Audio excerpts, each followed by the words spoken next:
Yeah, so your mind is really going to always, try to magnify things and make it much bigger than it should. It would either hold on to the information you give it and store it for you, in a way, file it for you, or it would simply take um, a dream, a goal, a vision you have, and project it and show you what you could potentially become. Part of the reason you want to document your fears and the facts and any thoughts you have is simply because you want to get it out of your mind. But the most important part of step number 3 is simply you want to do part of the function of the mind on behalf of the mind, which is you want to exaggerate, you want to capture the worst case scenarios. Think about what could potentially go wrong. Write it down. Think about what could potentially, you might even want to think about, what could potentially happen immediately as a result of this crisis, whatever you can conceive. This is the only time when you're giving yourself the permission to think, I would say, on the negative side. But you're doing this for one primary purpose. You're trying to get rid of any thoughts you might have in your mind and capture it down. So item number 3 really is, you've gone through number 2 and you've documented all of the known facts about your crisis and your problems.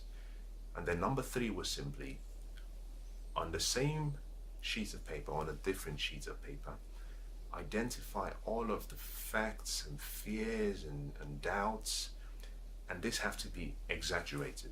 They have to be magnified. You have to almost use the worst case scenario. Murphy's law says, if anything could go wrong, it will, and also at the most unexpected time. This is when you get to allow Murphy to come into your world and be part of the whole experience. And as soon as you've captured this, you open the door and let him out.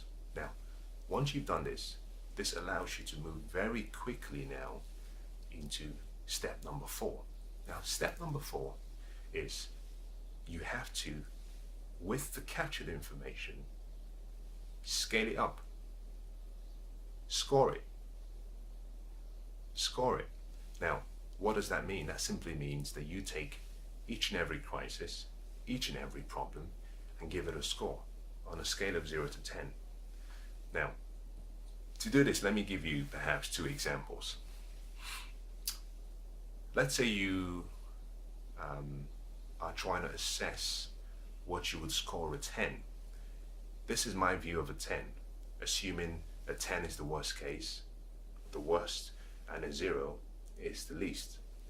I would say perhaps a 10 is if you lose a loved one. Let's say if your wife and you lose a husband.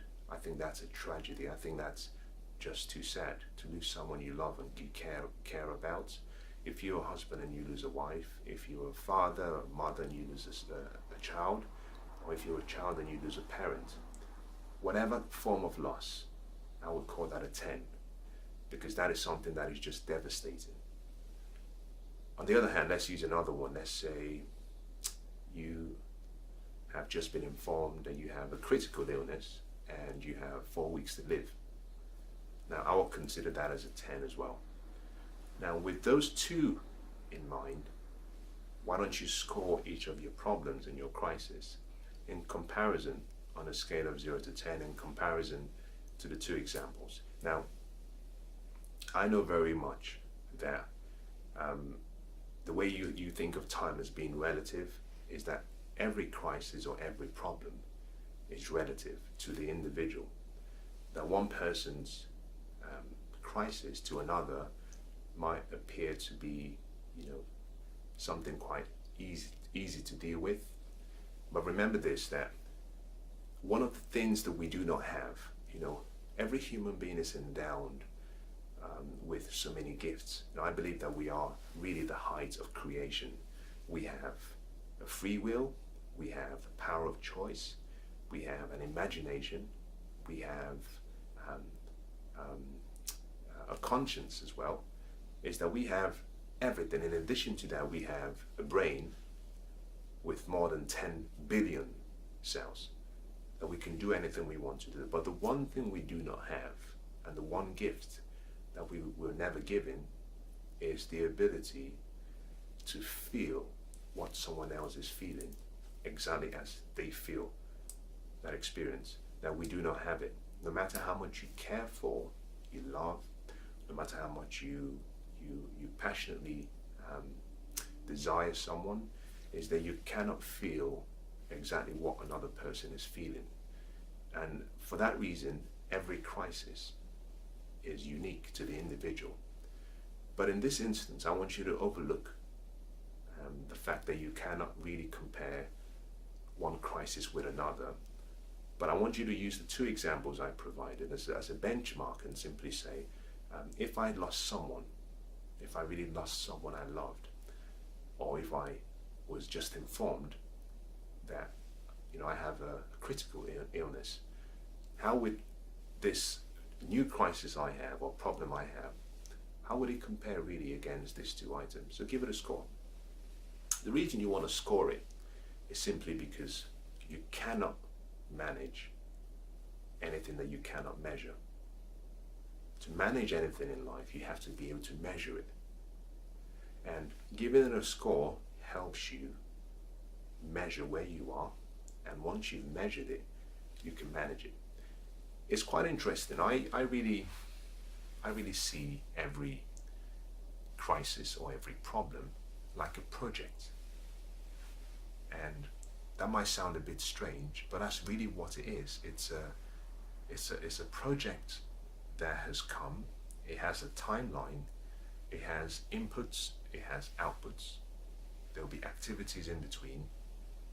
So it's a project. So by giving it a score, you start to crystallize your crisis and your problem into a form of a small project. And this is going to lead us to the next item, which I think will perhaps bring everything back into perspective. Now, before I move into the next, let me just recap, just to make sure that you're still with me. Let me recap what we've talked about so far. We said when you find yourself in a crisis, the first thing you want to do is get hold of your attitude. You must have a positive mental attitude. You must control your attitude. The next thing you have to do is you have to document the crisis, capture everything in writing, get a journal, capture it in a journal.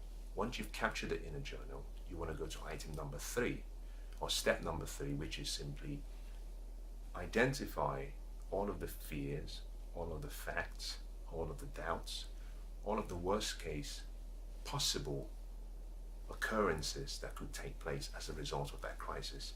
So over-exaggerate all the worst things that could happen, capture it.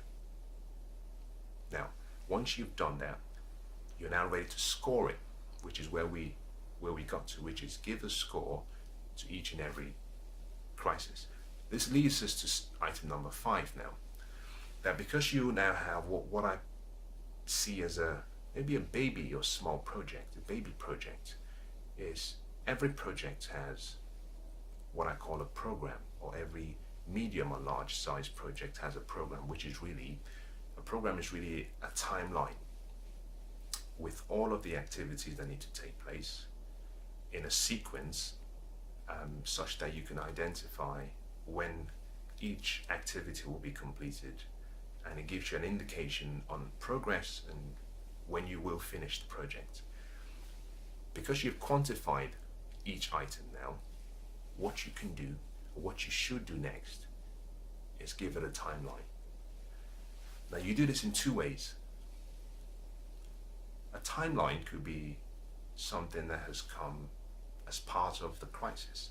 So there might be, maybe if we use an example of this being a financial crisis, and we say perhaps you have a loan or you have a debt that you owe, and maybe the bank has informed you that you have 6 months. 6 months, otherwise your house will go for foreclosure, or 6 months, or you lose your home, or you lose your business, or you lose maybe a collateral you put down, or perhaps maybe your car will be repossessed, which you really need to get you to and from work so you can pay off the debt. So that could be a timeline that has been set. Now, irrespective of the external timeline, remember you're in charge. One of the most important things about a crisis is that you have to retain control. And that control has to be an internal control where you get to choose the timeline. Part of the reason why you have to choose it is simply because if you're externally influenced, or if the urgency is from an external influence, it would increase your level of unhappiness and stress. Now, there's something quite interesting. Every time you feel stressed, it's usually for one of, I think, two reasons. But let me address just one.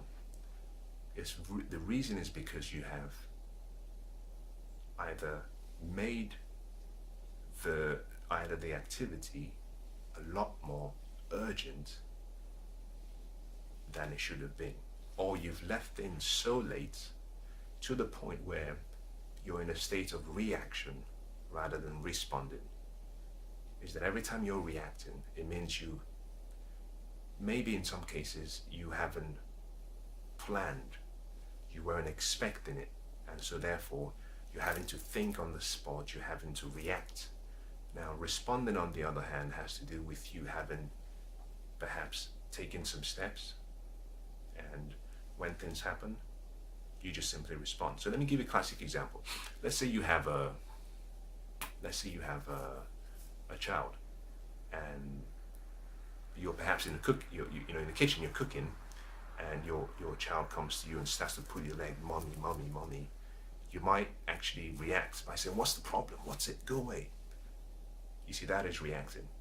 On the other hand, you can very simply say, "Well, listen, baby, I'm really busy now.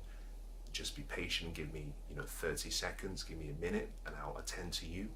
And then you can finish what you're doing, and you can turn to your kid, and you can look them in the eye, you can smile, and you can say, "What can mommy do for you?" That's responding. So effectively, responding is you're still in control. Reacting is you're having to adapt to an external influence. Now, you want to make sure that you give a timeline, because it means you're in control. And if you're in control, it means you can almost manage the level of urgency. Not in all instances. In some instances, you can manage, or you can transfer the decision making in terms of urgency from the crisis experience to yourself. So remember two things. Number one, that if you are in a state where you feel overwhelmed and you feel stressed, you've either left things too late and you're reacting. It could also be that you perhaps have left things in such a way that it's become really urgent, and at the same time you're having to react to the pressure. Remember that urgency has to do with pressure. So once you've put a timeline, you can then choose how you deal with each and every item to ensure that actually you achieve the ultimate aim. One of the recommendations I'll probably say and I'll give is simply, we always overestimate what we can do in a day, and we underestimate what we can do in perhaps a few years or a few months. Always take the time to think about what are the potential contingencies in terms of time you need to allow for. That there will always be unforeseen issues. There will always be things that you didn't plan for. So in choosing a timeline, give yourself some room to breathe. Give yourself some room to recover. And that might simply mean that whatever timeline you've identified as the total amount, you might want to perhaps add an extra 15%, because things will happen. You see, one thing that is guaranteed in life is change, and you must prepare and expect change. Don't put yourself in a position whereby you're under so much pressure you can't really live. Give yourself some extra time, put an extra 15% to the timeline, and then give a time to each and every item on that list. Now, once you've done all of that, you really have a project, really. Now you're ready to go to work. With that information now documented, captured, has got a timeline, the next step is number 6, which is really transfer that information from your journal to a location that may be a wall where you have a board on the wall or a large piece of paper, but transfer it from your journal to a place where you can see, where it's in actually a much bigger form, where you can take a step back, you can stand and you can look around. You can probably even use post-it notes, and you can stick some more things. You can write a few thoughts. You can stick it. You can say, well, this is number 1, number 2, number 3, number 4. Okay. What you've done by doing this experience or doing this exercise is giving you the opportunity to properly manage the project. If you've ever been to maybe a large project, or perhaps a large construction project, there's always a place or a room where they have the program on the wall, and they have key milestones in perhaps specific colors, so that the whole team, rather than looking at individual papers, everyone can gather around and stand and ask questions and say, well, I think we should think about this. You put on a post-it, you stick it on the wall. So transfer all of the information from your journal to a much bigger piece of paper. Now this is where it gets really, really important. Place the new documented information in a location strategically positioned where you can see it every single day. You've taken all the information from your mind. You've decluttered your mind completely. The last thing you want to do is forget about the problem. No, you cannot afford to forget about the problem. The reason you took it from your mind in the first place is to give you the opportunity to use your mind for what it does best, which is to create, to think, to imagine, to think about solutions. But what you do not want to do is put it in a location where you never get to see it. Then you're living in denial. Big mistake. Denial, big mistake. So you want to have that piece of paper in a location where you can see it. Now, if perhaps this is maybe a business crisis, have it on a wall in your office where you can see every day. If it's a personal crisis, have it in a location in your home where you can see it every day. But this is my recommendation. Do not place it in a location where all you do is see it, or you're sitting this way, all you do is see it. You've got to be very careful where you place it.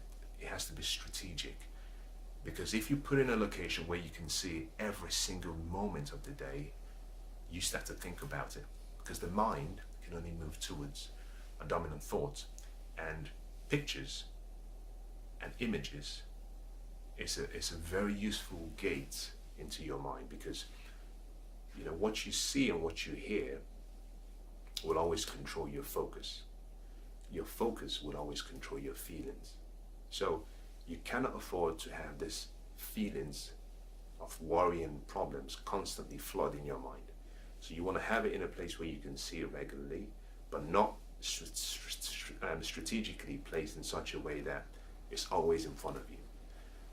With everything captured now in writing, you're ready to manage your problem. The final step is simply, you must accept complete responsibility. You must say to yourself, and you must agree, that the buck stops with you. One of the biggest reasons why a lot of people, some of them are going through a crisis, and they've been going through that crisis for years, is simply because they have refused to raise their hands up and say, I am responsible. I may not be responsible for everything that happened, but I take responsibility. I take ownership. I am accountable. When you choose to take complete responsibility, you find that you give up all blame, You give up all worry, you give up all excuses, you give up all mumbling and complaining and worrying and nagging. Is that you take yourself from a position of a victim and you put yourself in an empowering position of a change agent. It's like reading a novel. You know, if you keep expecting that someone else will come and flip the page for you, it means you have to wait all day. Now, that they might take a long time before they come.